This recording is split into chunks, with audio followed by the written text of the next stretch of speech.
नमस्कार दोस्तों, कैसे हो आप सभी। आई होप कि आप अच्छे होंगे, आपकी पढ़ाई अच्छे से चल रही होगी। आज हम 11th साइंस स्ट्रीम के स्टूडेंट्स के लिए एक महत्वपूर्ण वीडियो लेकर आए हैं। इस वीडियो में हम विज्ञान संकाय क्या है, इस संकाय का आपने चयन क्यों किया है, इसके क्या क्या फायदे होने वाले हैं, क्या क्या बेनिफिट्स हैं, इसकी चर्चा करेंगे। साथ में विज्ञान होती क्या है, इसके प्रमुख भागों के बारे में चर्चा करेंगे। स्पेशली भौतिक विज्ञान के बारे में विस्तृत अध्ययन करने वाले हैं कि भौतिक विज्ञान होती क्या है, इसके प्रमुख भाग कौन कौन से हैं। साथ में हम प्रकृति में पाए जाने वाले मूल बलों के बारे में चर्चा करेंगे, संरक्षण नियमों की चर्चा करेंगे।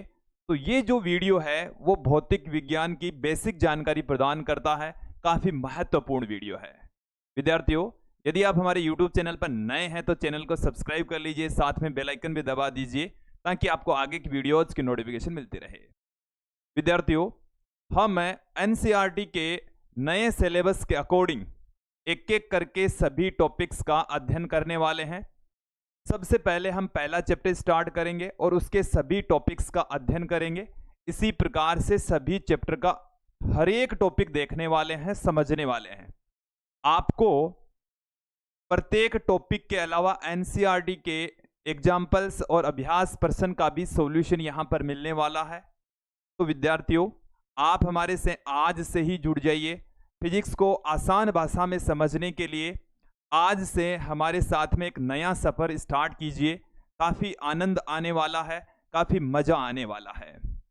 यदि आपको फिजिक्स से रिलेटेड कोई भी दिक्कत हो तो आप कमेंट करके जरूर बताएं, उसका सॉल्यूशन निकालने का प्रयास किया जाएगा। या हम किसी टॉपिक को पढ़ा रहे हैं, उसमें कोई दिक्कत क्रिएट हो रही है तो उसके बारे में भी आप हमारे से पूछें ताकि उसका समय पर समाधान निकाला जा सके। विद्यार्थियों, बिना किसी देरी के सबसे पहले तो हम बात करते हैं विज्ञान संकाय के बारे में। विज्ञान संकाय क्यों लिया है, इसके क्या क्या फायदे होने वाले हैं।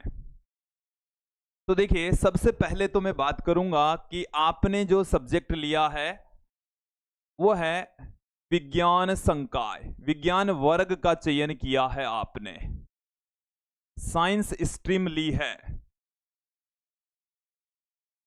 साइंस स्ट्रीम का आपने चयन किया है, साइंस स्ट्रीम वाले स्टूडेंट्स ही हमारे से जुड़े हुए हैं। ओके, अब विज्ञान वर्ग लेने से आपको क्या क्या फायदे होने वाले हैं। देखो, पहला जो हमारा उद्देश्य है कि कोई जॉब मिल जाए, इसीलिए हम साइंस का चयन करते हैं। तो देखिए, सबसे पहला अपना जो मेन उद्देश्य है वो यही है, और बाकी की चीजें बाद में आती है। इजी वे में जॉब आपको मिल जाती है, अदर सब्जेक्ट की तुलना में इसमें थोड़ा सा आसान काम है। ओके, इसे पढ़ने से आपको क्या है, नई चीजें सीखने को मिलेगी, नए आयाम यहां पर खुलने वाले हैं, नई चीजें आप सीखने वाले हैं। इसके साथ में एक महत्वपूर्ण बिंदु है कि विज्ञान वर्ग साइंस का चयन करने के पश्चात आपके सोचने समझने की शक्ति बढ़ती है, समझ इंक्रीज होती है, अंडरस्टैंडिंग बढ़ेगी, समझ बढ़ेगी, समझ बढ़ती है, वैज्ञानिक सोच इंक्रीज होगी। आप अपने दैनिक जीवन के अंदर देखेंगे बहुत ही क्रांतिकारी परिवर्तन आने वाला है। वैज्ञानिक सोच के आप हो जाएंगे, हर एक चीज में आप विज्ञान लगाकर देखेंगे, साइंस लगाकर देखेंगे। एक और महत्वपूर्ण बिंदु हमारे पास में है कि आपका IQ लेवल है वो इंक्रीज होने वाला है। यहां पर जो बुद्धि लब्धि है, आपका जो दिमाग है वो भी बढ़ने वाला है, दिमाग है वो भी इंक्रीज होने वाला है। क्योंकि साइंस एक ऐसा सब्जेक्ट है जिससे आपका दिमाग है वो एक्टिव फॉर्म में रहता है, और दिमाग को जितना ज्यादा आप काम में लेंगे ये उतना ही शार्प होता चला जाएगा, उतना ही तेज होता चला जाएगा। और यदि दिमाग को काम नहीं लेंगे तो इसके भी जंग लग सकती है, ये काम करना बंद कर देगा। ओके, तो आप ने जो सब्जेक्ट लिया है, साइंस स्ट्रीम का जो चयन किया है, इसमें दिमाग हमेशा एक्टिव मोड में रहने वाला है। ओके, तो यहां तक आपको विज्ञान वर्ग आपने लिया है, तो इसमें आपकी क्या है, वैज्ञानिक सोच इंक्रीज होगी, नए आयाम, नई चीजें आपको सीखने को मिलेगी, आपकी जो अंडरस्टैंडिंग है वो बढ़ेगी, बुद्धि लब्धि, आईक्यू लेवल, इंटेलिजेंट क्वेश्चंट जो लेवल है वो इंक्रीज होगा, साथ में इजी वे में जॉब मिल जाता है। अदर सब्जेक्ट की तुलना में यहाँ पर जॉब मिलना थोड़ा सा आसान है, भीड़ कम है। ये तो हमने साइंस स्ट्रीम लेने के कुछ फायदे आपको बताए।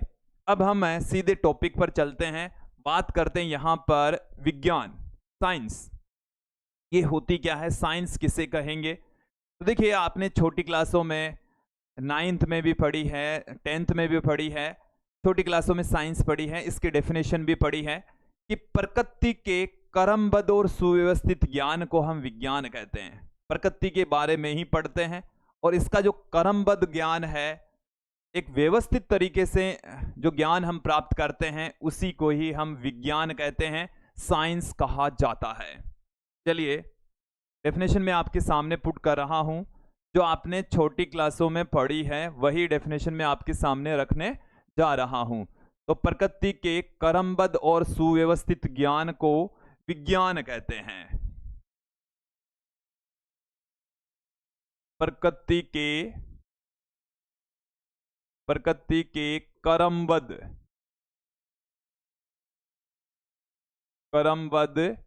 एवं सुव्यवस्थित ज्ञान को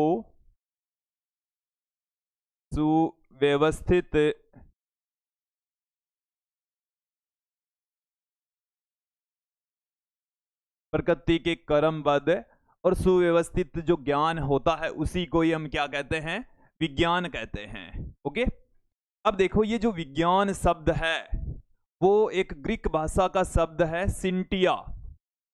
ग्रीक भाषा के शब्द सिंटिया से बना है। किससे मिलकर बना है, ये किससे क्रिएट हुआ है, सिंटिया। देखेंगे आप, SCIENTIA,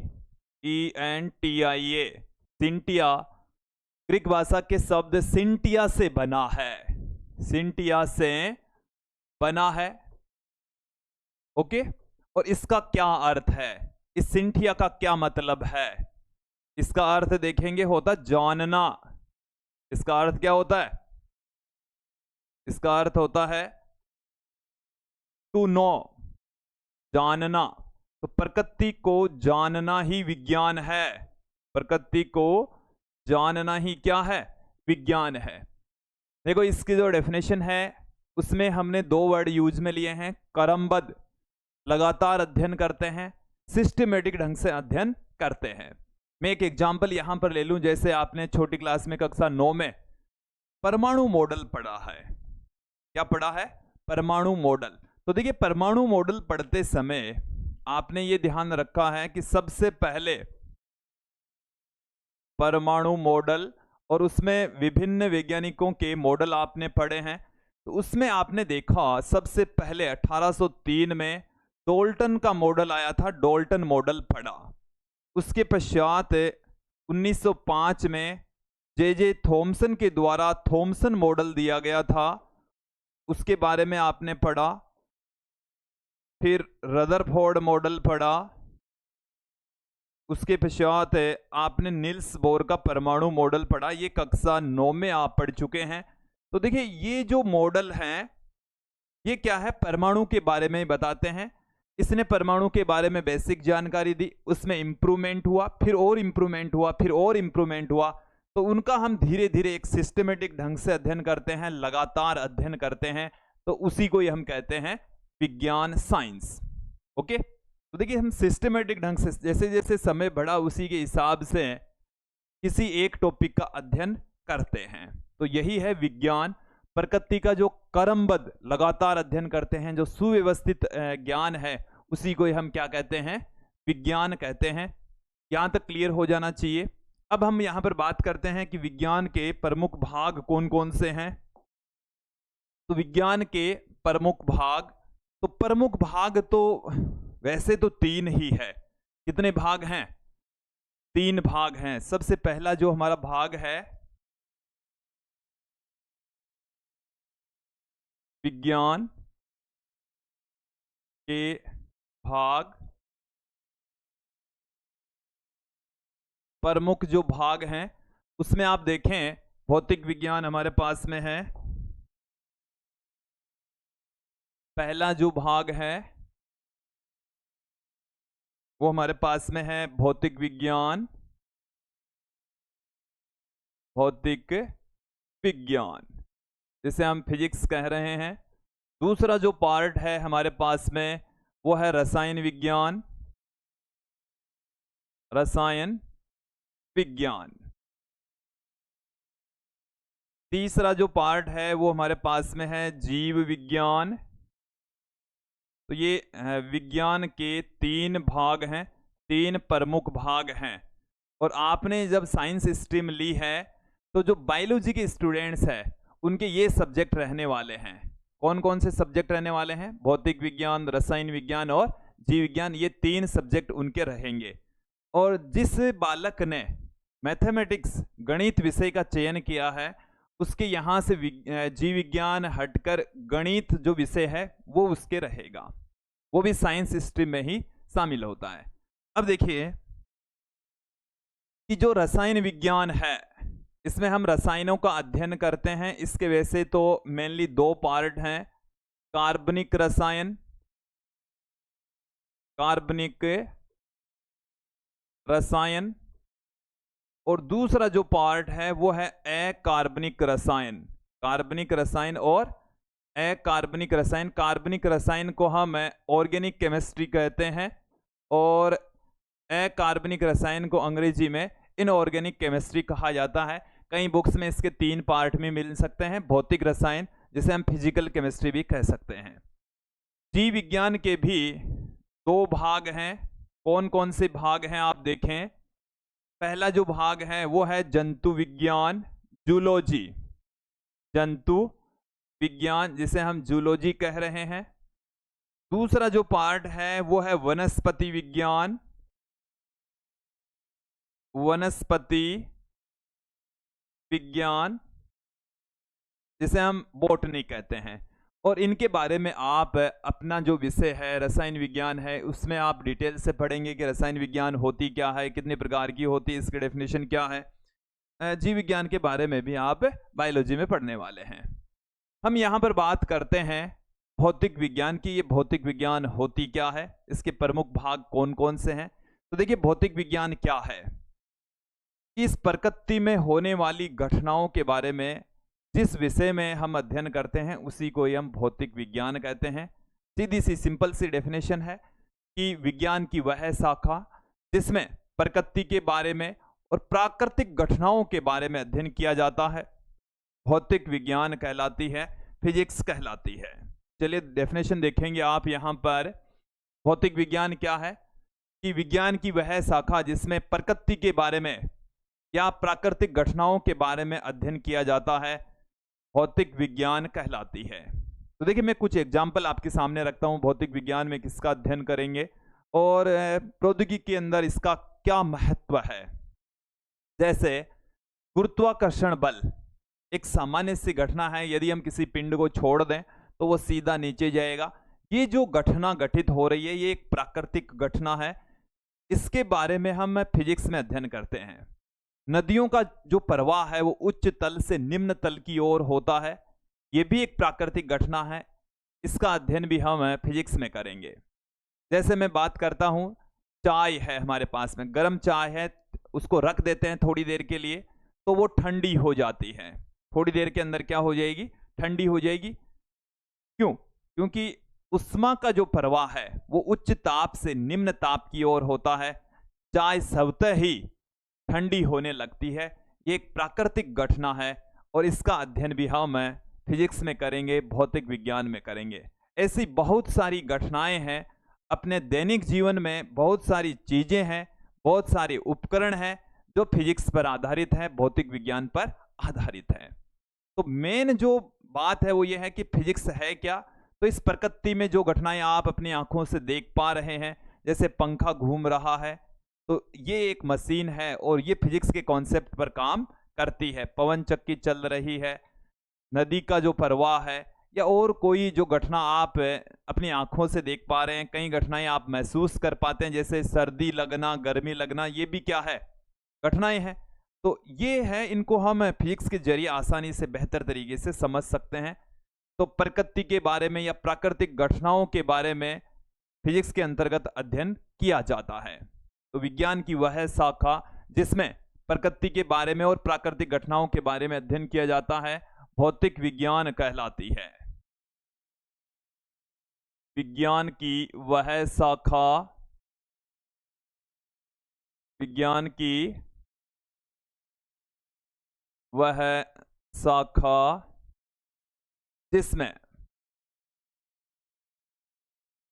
जिसमें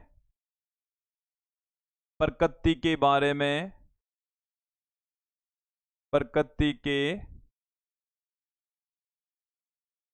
बारे में व प्राकृतिक घटनाओं के बारे में, प्राकृतिक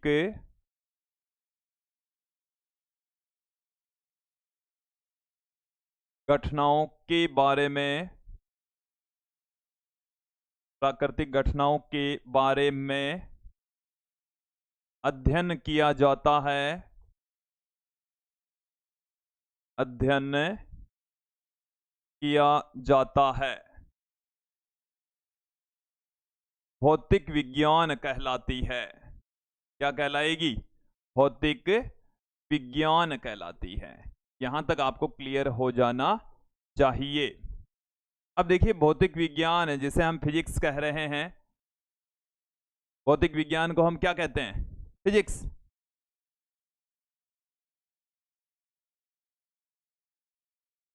फिजिक्स कह रहे हैं। तो ये जो फिजिक्स है, भौतिक विज्ञान है, ये भी एक ग्रीक भाषा का शब्द है फूसिस, और फूसिस से ही बना है फिजिक्स। और फूसिस का मतलब होता है प्रकृति। फूसिस का मतलब क्या होता है? प्रकृति। तो ये जो फिजिक्स है, भौतिक विज्ञान है, इसका शाब्दिक अर्थ तो प्रकृति होता है। इसका शाब्दिक अर्थ क्या होता है? वही हमने इसकी डेफिनेशन में लिखा है कि प्रकृति के बारे में, इसके बारे में, प्रकृति के बारे में या प्राकृतिक घटनाओं के बारे में, प्रकृति या प्राकृतिक घटनाओं के बारे में जिस विषय में हम अध्ययन करते हैं वही है फिजिक्स, भौतिक विज्ञान। चलिए देखें। तो भौतिक विज्ञान ग्रीक भाषा के शब्द फूसिस से बना है। भौतिक विज्ञान ग्रीक भाषा के शब्द, ग्रीक भाषा के शब्द फूसिस से बना है। फूसिस से बना है, जिसका अर्थ होता है जानना। इसका अर्थ क्या होता है? सॉरी, इसका अर्थ होता है प्रकृति, नेचर। देखिए, जानना तो कहां था? साइंस में था। प्रकृति, नेचर,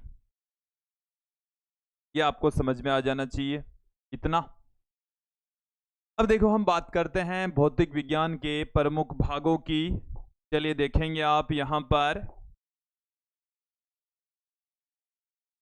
भौतिक विज्ञान के प्रमुख भाग। तो हमारा जो विषय है भौतिक विज्ञान,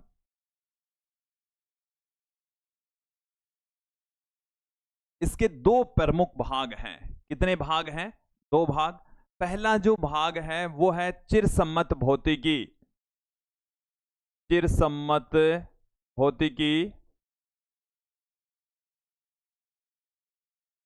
चिरसम्मत भौतिकी, अंग्रेजी में इसको क्लासिकल फिजिक्स कहा जाता है। सन 1900 से पहले की भौतिकी है। सन 1900 से पहले की जो फिजिक्स है उसको हम चिरसम्मत भौतिकी कहते हैं। इसका जो सेकंड पार्ट है वो हमारे पास में है आधुनिक भौतिकी। आधुनिक भौतिकी मॉडर्न फिजिक्स, मॉडर्न फिजिक्स। तो देखिए चिरसम्मत भौतिकी कहते किसे हैं? तो सन 1900 से पहले की जो भौतिक विज्ञान है, 1900 से पहले की भौतिकी है ये, पहले की भौतिकी को हम चिरसम्मत, चिर का मतलब होता है पुराना, चिर का मतलब क्या होता है? पुराना। तो ये पुरानी फिजिक्स है, सन 1900 से पहले की भौतिकी है ये। आधुनिक भौतिकी किसे कहेंगे? आधुनिक भौतिकी, तो ये है सन 1900 के बाद की भौतिकी, सन 1900 के बाद की फिजिक्स है ये। सन 1900 के बाद की जो फिजिक्स है उसको हम मॉडर्न फिजिक्स कहेंगे।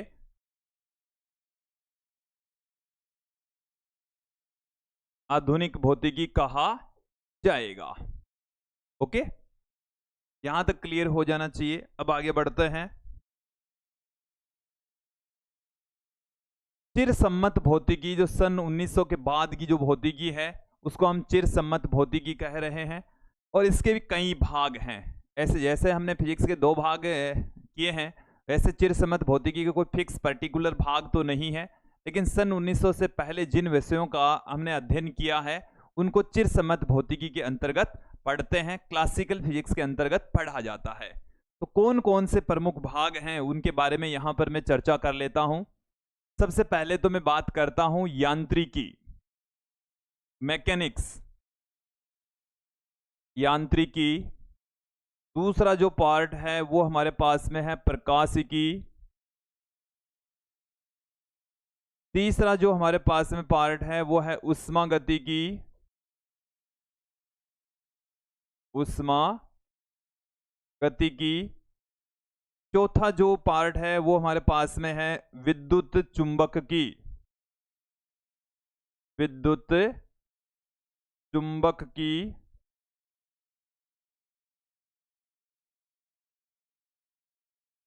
एक और ले लेते हैं ध्वनिकी, ध्वनि के बारे में, ध्वनिकी हमने ले लिया है। तो ये हमने कुछ प्रमुख पार्ट यहां पर दिखाए हैं।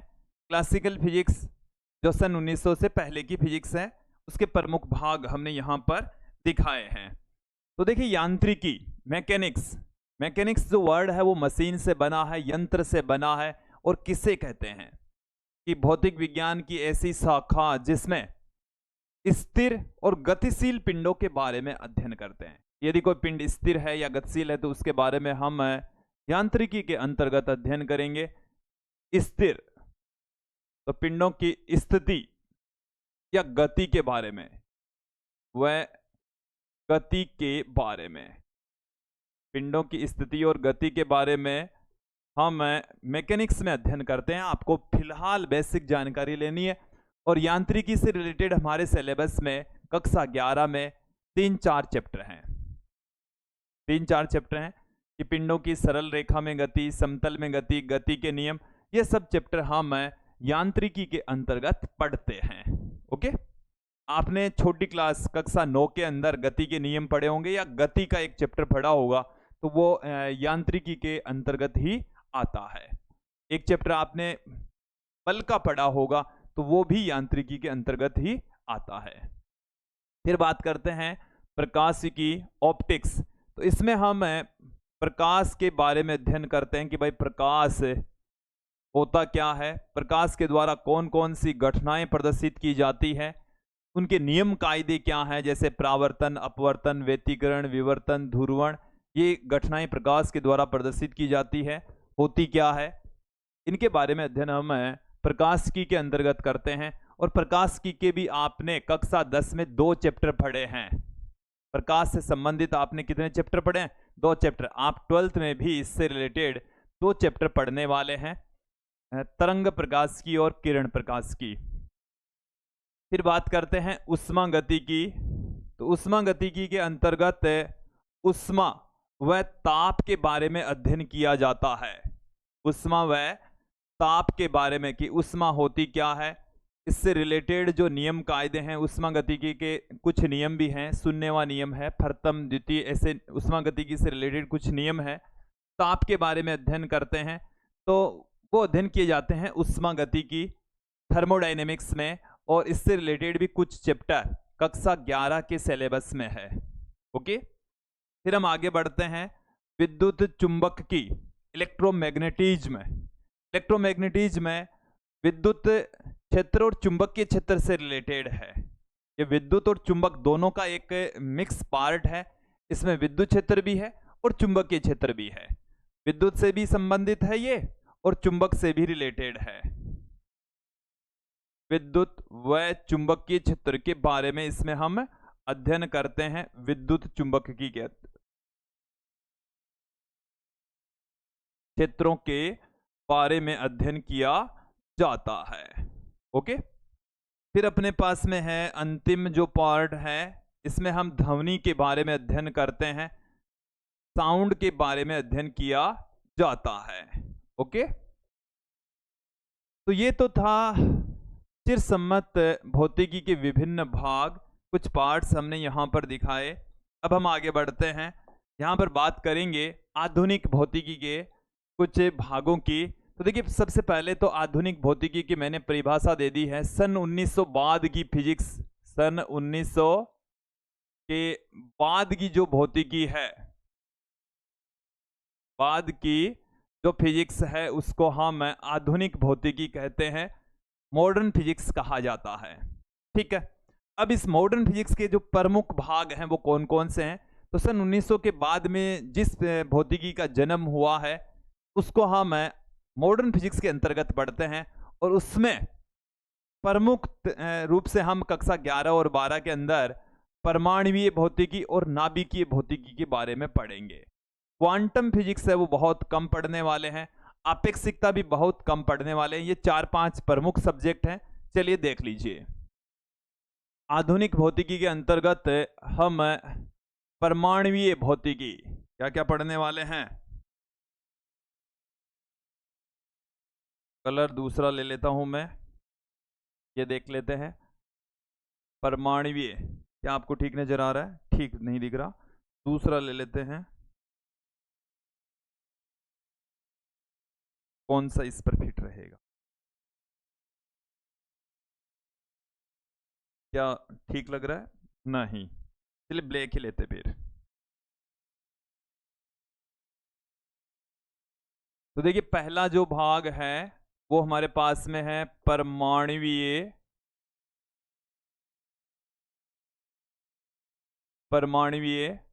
भौतिकी।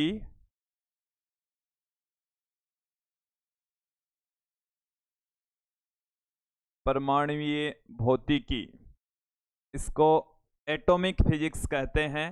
इसके अंतर्गत परमाणु के बारे में अध्ययन किया जाता है। दूसरा जो पार्ट है वो है नाभिकीय भौतिकी। नाभिकीय भौतिकी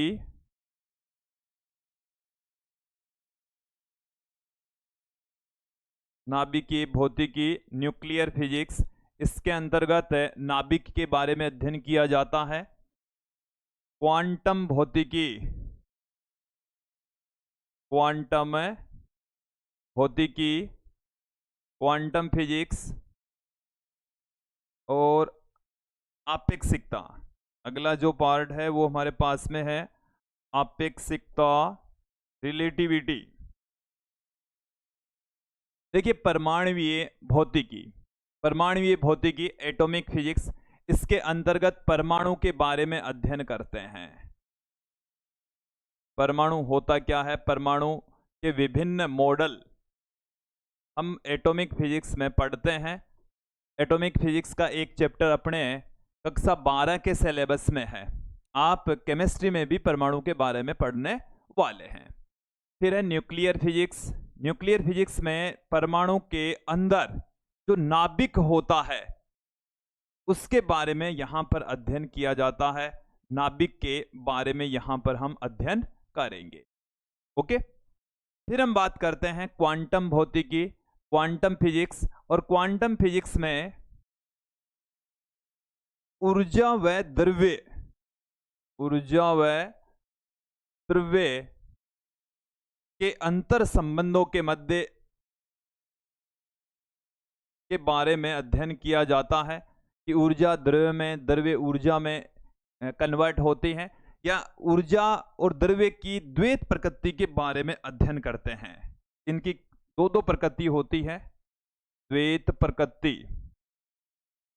देखो, प्रकाश और जो द्रव्य है वो दो दो रूपों में होता है, प्रकाश कण के रूप में भी और तरंग के रूप में भी, तो उनका अध्ययन करेंगे। और जो द्रव्य है वो कण के रूप में भी और प्रकाश मतलब जो तरंग है उसके रूप में भी, तो उसका अध्ययन हम किस में करेंगे? क्वांटम भौतिकी के अंतर्गत करते हैं। आपेक्षिकता, आपेक्षिकता एक ऐसी रिलेटिविटी थ्योरी है जिसमें लगभग प्रकाश के वेग से गतिमान पिंडों के बारे में, लगभग प्रकाश के वेग से गतिशील कणों के बारे में अध्ययन करते हैं। तो लगभग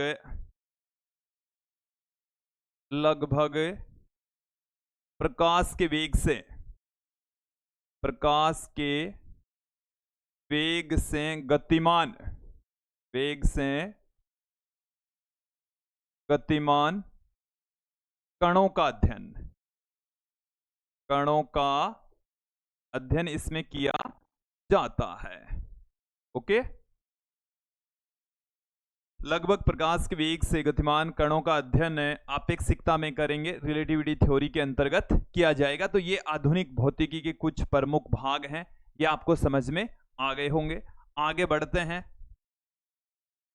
देखिए, भौतिकी का अपने दैनिक जीवन में क्या योगदान है। तो देखिए, दैनिक जीवन में अपना जो कार्य है वो बहुत आसान हो गया है, बहुत ही सरल हो गया है। क्यों हो गया है? क्योंकि हमने कुछ क्षेत्रों के अंदर बहुत ही ज्यादा तरक्की कर ली है। तो देखिए, कौन कौन से ऐसे क्षेत्र हैं। तो देखिए, इसमें हम सबसे पहले मैं बात करता हूं, पहला मैं टॉपिक ले लेता हूं। देखिए, यातायात के साधन, यातायात के साधन। तो यातायात के जो साधन है उसमें आप देखिए कौन कौन से साधनों का प्रयोग करते हैं। वो सारे के सारे जो साधन हैं वो फिजिक्स के सिद्धांतों पर काम करते हैं। जैसे मैं बात करूं, यहां पर बात करता हूं मैं, सबसे पहले मैं बात करता हूं, जैसे कोई भी आप वाहन ले लीजिए, दुपहिया वाहन आप ले लीजिए, ये फिजिक्स के सिद्धांतों पर काम करता है। वायुयान है, वायुयान चाहे हेलीकॉप्टर हो चाहे एरोप्लेन हो, सारे के सारे फिजिक्स के सिद्धांतों पर काम करते हैं। ट्रेन, ट्रेन है, ट्रेन हो, कोई सी भी ट्रेन क्यों ना हो, ये फिजिक्स के सिद्धांतों पर ही काम करते हैं। तो इस क्षेत्र में भौतिकी ने बहुत अच्छा प्रयास किया है। ऊर्जा के क्षेत्र में देखिए, दूसरा जो पार्ट है वो हमारे पास में है ऊर्जा। ऊर्जा यहां पर मेनली देखो, ऊर्जा है वो एक रूप से दूसरे रूप में कन्वर्ट होती है। तो अपने जो ऊर्जा यूज में आती है उस ऊर्जा को बढ़ाया जा रहा है। तो उसमें देखिए, हम मोस्टली विद्युत ऊर्जा को यूज में लेते हैं। हमारे घरों में विद्युत ऊर्जा आती है, उसी से ही हम लाइट जला रहे हैं, पंखा चला रहे हैं, फ्रिज चला रहे हैं, विभिन्न मशीनें हैं, घास काटने की मशीन है, छाछ बनाने वाली मशीन है, रसोई में बहुत सारे ऐसे ऑपरेटर्स हैं जो बिजली से चलते हैं। अपने मोबाइल का जो चार्जर है वहां से लेकर, छोटे से लेकर मोटे, बहुत मोटी मोटी जो मशीनें हैं वो बिजली से संचालित होती है। तो ऊर्जा के क्षेत्र में हमने अभूतपूर्व योगदान दिया है और इसमें फिजिक्स का महत्वपूर्ण योगदान है, क्योंकि फिजिक्स के जरिए ही ऊर्जा को एक रूप से दूसरे रूप में कन्वर्ट करते हैं। फिजिक्स के सिद्धांतों से ही ऊर्जा को एक रूप से दूसरे रूप में बदला जाता है। तो इसमें बहुत ज्यादा क्रांतिकारी जो परिवर्तन आया है वो ऊर्जा के क्षेत्र में आया है। आज यदि हमारे घर में बिजली का साधन नहीं हो तो हमारा आधा काम अधूरा रह जाता है। हमारे दैनिक जो जीवन में होने वाले बहुत सारे काम है वो ठप हो जाएंगे, काम ही नहीं होंगे, हम काम कर ही नहीं पाएंगे बिना बिजली के साधन के। ठीक है, इसके अलावा मैं बात करूं यहां पर संचार का जो क्षेत्र है, डाटाओं का आदान प्रदान, जैसे हम आज के जमाने में इंटरनेट को यूज में लेते हैं, मोबाइल को यूज में ले रहे हैं, तो इसमें एक क्रांतिकारी परिवर्तन आया है। पहले किसी सूचना को एक जगह से दूसरी जगह तक ले जाने में कई दिनों का समय लग जाता था। आजकल सेकंडों में बात होती है, सेकंडों में फोटो चले जाते हैं, वीडियो चले जाते हैं, लाइव वीडियो हम देख सकते हैं, लाइव वीडियो से सर्जरी हो रही है, एआई तकनीक आ गई है। तो बहुत ज़्यादा इसमें मतलब एक बहुत ज़्यादा तरक्की हुई है और इसमें फिजिक्स का महत्वपूर्ण योगदान है। ठीक है, तो संचार के क्षेत्र में अभूतपूर्व योगदान फिजिक्स के द्वारा दिया गया है। इसके अलावा देखिए, मैं बात करता हूं स्पेस के क्षेत्र में। इसमें देखिए, हमने कृत्रिम उपग्रह छोड़े हैं। कृत्रिम उपग्रहों के विभिन्न लाभ हमने लिए हैं, मौसम की जानकारी है। इसके अलावा कुछ ऐसे भी हमारे पास में उपग्रह होते हैं जो कि मौसम की भविष्यवाणी भी करते हैं और सटीक लोकेशन के बारे में हमें बताते हैं।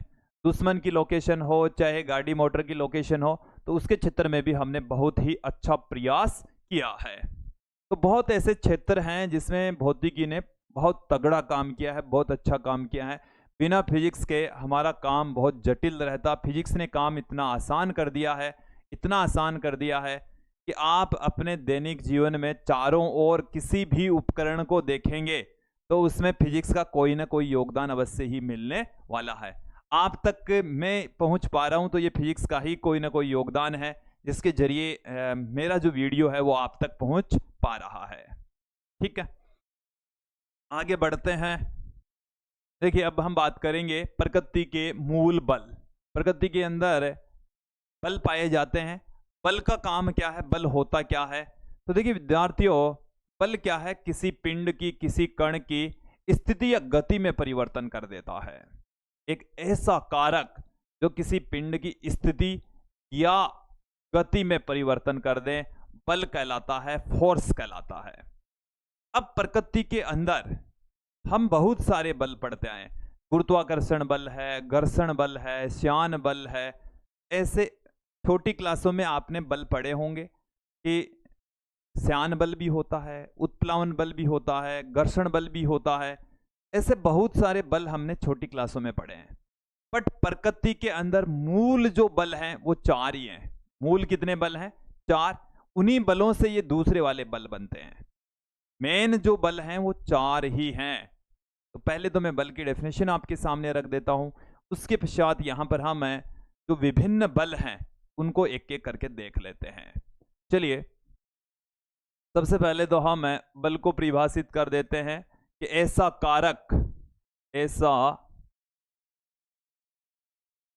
कारक जो किसी कण की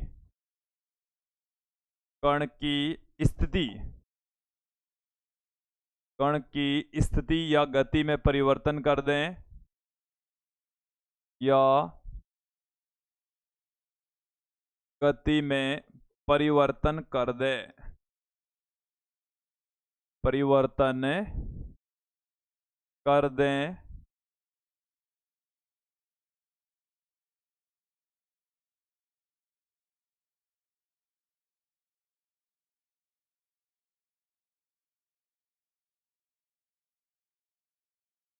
परिवर्तन कर दें, बल कहलाता है।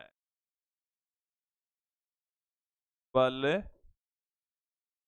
कहलाता है। तो ऐसा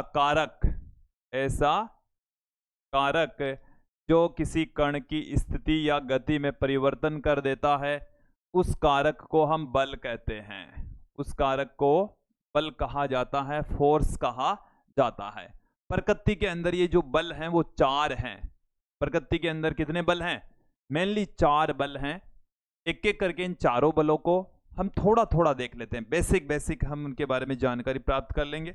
जैसे जैसे हम आगे बढ़ेंगे उनके बारे में डिटेल से भी पढ़ने वाले हैं। तो प्रकृति के अंदर चार प्रमुख बल हैं। उनमें से जो पहला बल है वो है गुरुत्वाकर्षण बल। गुरुत्वाकर्षण बल पहला जो हमारे पास में बल है वो है गुरुत्वाकर्षण बल। ओके, दूसरा जो बल है वो है विद्युत, यहां कलर अपने आप चेंज हो रहे हैं, दूसरा कलर ले लेता हूं मैं।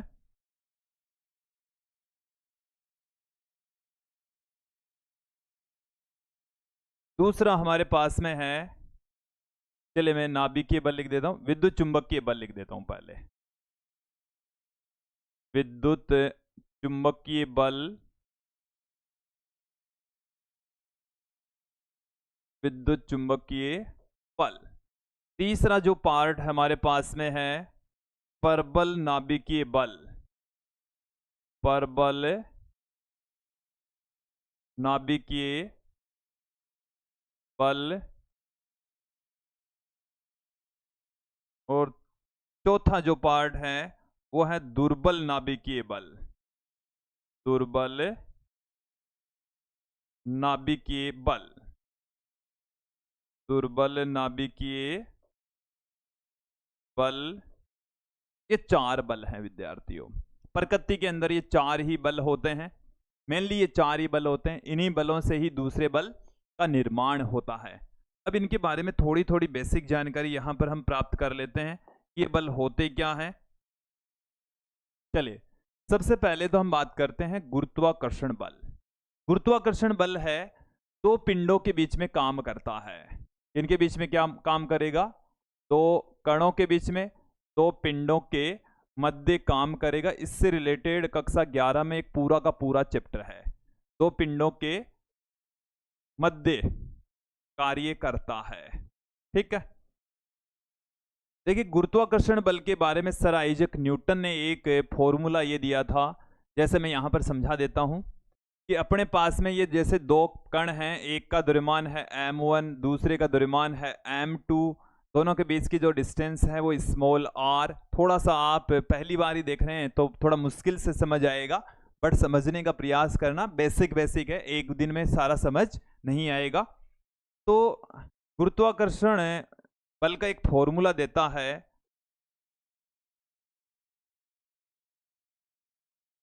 Sir Isaac Newton. वो कहते हैं कि 2 पिंडों के मध्य लगने वाला बल है वो दोनों पिंडों के द्रव्यमान के गुणनफल के समानुपाती तथा उसके मध्य की दूरी के वर्ग के व्युत्क्रमानुपाती होता है। प्रोपोर्शनल का साइन यहां से हटाते हैं और प्रोपोर्शनल का साइन हटाकर यहां पर एक कांस्टेंट रखते हैं g, जिसको हम गुरुत्वीय नियतांक कहते हैं। क्या कहा जाता है? गुरुत्वीय नियतांक कहा जाता है। ये गुरुत्वाकर्षण बल का सूत्र है। ठीक है, ये जो g है वो गुरुत्वाकर्षण नियतांक है, गुरुत्वीय नियतांक है 6.67 into 10⁻11 newton into metre square पर किलोग्राम स्क्वायर इसका मात्रक होता है। ठीक है, फिर देखो मैं बात करता हूं यहां पर अगला जो बल है वो है विद्युत चुंबकीय बल। ये 2 आवेशों के बीच में काम करता है। इनके बीच में काम करेगा, 2 आवेशों के मध्य काम करने वाला बल होता है। 2 आवेशों के मध्य ये काम करता है, आवेशों के मध्य ये काम करेगा। अब यदि दोनों आवेश स्थिर हैं तो भी काम करेगा, दोनों आवेश गति कर रहे हैं तो भी ये बल काम करता है, विद्युत चुंबकीय बल। ओके, फिर है परबल नाभिकीय बल। ये नाभिक में पाए जाने वाले कणों के मध्य काम करेगा, नाभिक में पाए जाने वाले मूल जो कण है उनके बीच में ये काम करता है। नाभिकीय कणों के मध्य, नाभिकीय कणों के मध्य। तो ये देखिए नाभिकीय कण कौन कौन से हो सकते हैं? तो ये न्यूट्रॉन के बीच में काम कर सकता है, न्यूट्रॉन प्रोटॉन के बीच में काम कर सकता है, प्रोटॉन के बीच में भी काम कर सकता है। तो जो परबल नाभिकीय बल है वो न्यूट्रॉन के बीच में, प्रोटॉन के बीच में, न्यूट्रॉन प्रोटॉन के बीच में काम करता है। दुर्बल नाभिकीय बल है जब नाभिकीय अभिक्रियाएं होती है तो नाभिक से कुछ ऐसे पार्टिकल्स बाहर निकलते हैं, अति सूक्ष्म कणों का उत्सर्जन होता है और उस उत्सर्जन के दौरान उन कणों के बीच में जो बल काम करता है वो दुर्बल नाभिकीय बल होता है, वीक न्यूक्लियर फोर्स होता है। वैसे इनके फॉर्मूले हैं, इनके फॉर्मूले अभी तक क्रिएट नहीं हुए हैं, ठीक है। जैसे जैसे आप आगे बढ़ेंगे साइंस में, तो आपको ये चीज़ें धीरे धीरे समझ में आ जाएगी। अभी हम डिटेल से नहीं बता रहे, क्योंकि हमारी आज की ये पहली क्लास है और हम धीरे धीरे इनको मैंने आपको कह दिया कि इसके बारे में पूरा एक चैप्टर है, ये 12th में पूरा का पूरा है। 12th के अंदर इसके बारे में कोई फॉर्मूले तो है नहीं, बट आप नाभिकीय बल के बारे में विस्तृत अध्ययन करने वाले हैं। ठीक है, ये मैंने बेसिक जानकारी आपको दे दी है। अब आगे बढ़ते हैं। संरक्षण नियम। देखिए, कंजर्वेशन लॉ क्या होता है कि किसी घटना से पहले और किसी घटना के बाद में जो भौतिक राशि है वो यदि सेम रहती है तो उसको हम कहते हैं संरक्षण नियम। इसको क्या कहा जाता है? संरक्षण नियम। इसको मैं वर्बली आपको बताने वाला हूं, आपको मौखिक रूप से बताने वाला हूं। देखिए, संरक्षण नियम कौन कौन से हैं, एक एक करके आप समझें। पहला जो संरक्षण नियम है वो हमारे पास में है ऊर्जा संरक्षण नियम। पहला जो नियम है वो कौन सा है? ऊर्जा संरक्षण नियम। ऊर्जा संरक्षण नियम हमें ये कहता है कि ऊर्जा को हम न तो क्रिएट कर सकते, न ही डिस्ट्रॉय कर सकते, इसे एक रूप से दूसरे रूप में बदल सकते हैं। जैसे पवन ऊर्जा है उसको विद्युत ऊर्जा में बदला जा सकता है, विद्युत ऊर्जा को प्रकाश ऊर्जा में बदला जा सकता है। इसी प्रकार से यांत्रिक ऊर्जा को विद्युत ऊर्जा में या विद्युत ऊर्जा को यांत्रिक ऊर्जा में, ऊर्जा को एक रूप से दूसरे रूप में बदला जा सकता है। लेकिन इसको ऐसा नहीं है कि कोई मशीन उसको खत्म कर दे या कोई मशीन ऊर्जा बनाती हो, ऐसा है नहीं। ओके, तो ऊर्जा संरक्षण नियम क्या है कि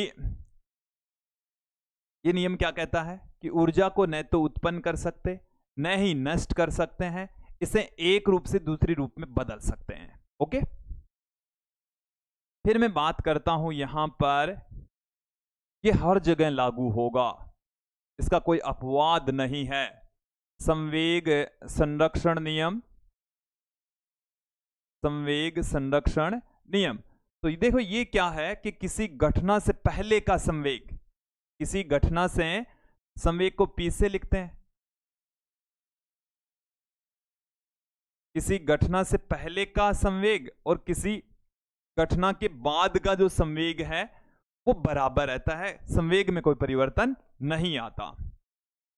कोई सी भी घटना क्यों ना हो, घटना से पूर्व का और घटना के बाद का जो संवेग है वो सेम रहता है, उसमें कोई परिवर्तन नहीं आता। यह है संवेग संरक्षण नियम। आप धीरे धीरे जैसे जैसे आगे बढ़ेंगे तो ऊर्जा के बारे में विस्तृत जानकारी लेंगे, संवेग के बारे में विस्तृत जानकारी लेंगे। फिलहाल मैं आपको मोटा मोटा बता रहा हूं। ठीक है, आगे बढ़ते हैं, बात करते हैं यहां पर कोणीय संवेग संरक्षण नियम। यह भी सिमिलर संवेग संरक्षण नियम की भांति है कि किसी घटना से पूर्व का कोणीय संवेग और उस घटना के बाद का कोणीय संवेग सेम रहता है, उसमें कोई बदलाव नहीं आता, उसमें कोई परिवर्तन नहीं आता। चौथा जो नियम है वो है आवेश संरक्षण नियम। तो यहां पर भी किसी घटना से पूर्व का आवेश और घटना के बाद का जो आवेश है वो सेम रहता है, संवेग आवेश है वो संरक्षित रहता है, आवेश के मान में कोई बदलाव नहीं आता। तो विद्यार्थियों, ये था आज का हमारा वीडियो। इसमें अभी मैं थोड़ी सी बात करता हूँ अपने कोर्स के बारे में, आपको ये कोर्स कहाँ अवेलेबल होंगे और इससे आपको क्या क्या बेनिफिट होने वाला है। विद्यार्थियों, हमारी एप्लीकेशन है, एक ऐप का जो नाम है वो है BCS academy. Google play store पर जाइए, इस नाम से आप सर्च करेंगे तो हमारी एप्लीकेशन आपको गूगल प्ले स्टोर पर मिल जाएगी। अब इस एप्लीकेशन में ऐसा क्या है, इसको डाउनलोड करने की कहाँ जरूरत है? तो यदि आप किसी भी बोर्ड के विद्यार्थी हो, कक्षा 11 के विद्यार्थी हो, कक्षा 12 के विद्यार्थी हो, अभी शायद आप कक्षा 11 के विद्यार्थी हमें देख रहे हैं, तो इसमें इस एप्लीकेशन पर आपको कक्षा 9 से 9th 10th 11th 12th NEET, जो विद्यार्थी अभी 11th 12th में है उनके लिए बहुत अच्छा काम हमने किया है नीट के अंदर। इसके अलावा IIT मेन से रिलेटेड भी आपको मैटर मिल जाएगा। इसके अलावा यदि आप लैब असिस्टेंट की तैयारी कर रहे हैं तो उसके लिए भी मिल जाएगा। यदि आप नर्सिंग से रिलेटेड कोई कंपटीशन एग्जाम की तैयारी कर रहे हैं तो मैटर आपको मिलने वाला है। RPSC first grade second grade की आप प्रिपरेशन कर रहे हैं तो आपको अच्छा मैटर मिलने वाला है। इसमें आपको क्या क्या मिलेगा, आपको यहां पर मिल जाएंगे हैंड रिटन नोट्स अच्छी राइटिंग में, साथ में बहुत बढ़िया मैटर भी। राइटिंग ही अच्छी नहीं है, साथ में जो मैटर है उसकी क्वालिटी भी बहुत शानदार है। न आपको ज़्यादा कुछ याद करना न उससे कम करना, तो आप बोर्ड एग्जाम में अच्छा काम कर सकते हैं, अच्छे मार्क्स अर्जित कर सकते हैं। तो हैंड रिटन नोट्स आपको यहाँ पर मिलने वाले हैं, साथ में वीडियोज भी आपको मिलने वाले हैं। इन वीडियोज में आपको हर एक टॉपिक मिलने वाला है। एनसीईआरटी का जो सिलेबस है उसके अकॉर्डिंग है, एक एक टॉपिक का अध्ययन हमने करवाया है। साथ में एनसीईआरटी बेस्ड एग्जाम्पल्स आपको मिलेंगे, एनसीईआरटी के क्वेश्चंस आपको मिलेंगे। और बोर्ड एग्जाम के अंदर आपको बोर्ड एग्जाम से ठीक पहले इंपॉर्टेंट क्वेश्चंस आपको मिलने वाले हैं, उनके सॉल्यूशन आपको मिलने वाले हैं, मॉडल पेपर हम आपको प्रोवाइड करवाने वाले। तो बहुत कुछ मैटर, और वो भी बहुत ही कम प्राइस में, बहुत ही कम प्राइस में आपको ये सारा सब कुछ मिलने वाला है। तो आज ही जाइए गूगल प्ले स्टोर से अपनी एप्लीकेशन को डाउनलोड कीजिए और अपनी बोर्ड कक्षाओं में, अच्छे बोर्ड और लोकल जो स्थानीय कक्षाएं हैं उसमें अच्छे से फिजिक्स को, केमिस्ट्री को समझने का प्रयास करें, अच्छे अंक अर्जित करें। मेरी शुभकामनाएं आपके साथ हैं। आज के इस वीडियो में इतना ही, धन्यवाद। अगली वीडियो में हम मात्रा के मापन का पहला टॉपिक लेकर आएंगे, तो आप हमारे साथ में यूं ही जुड़े रहिए। आज से आप हमारे साथ में जो सफ़र स्टार्ट किया है वो आगे तक आप बनाए रखें, ताकि आपकी फिजिक्स स्ट्रॉन्ग हो सके, आप अपने क्षेत्र में आगे बढ़ सकें। धन्यवाद दोस्तों।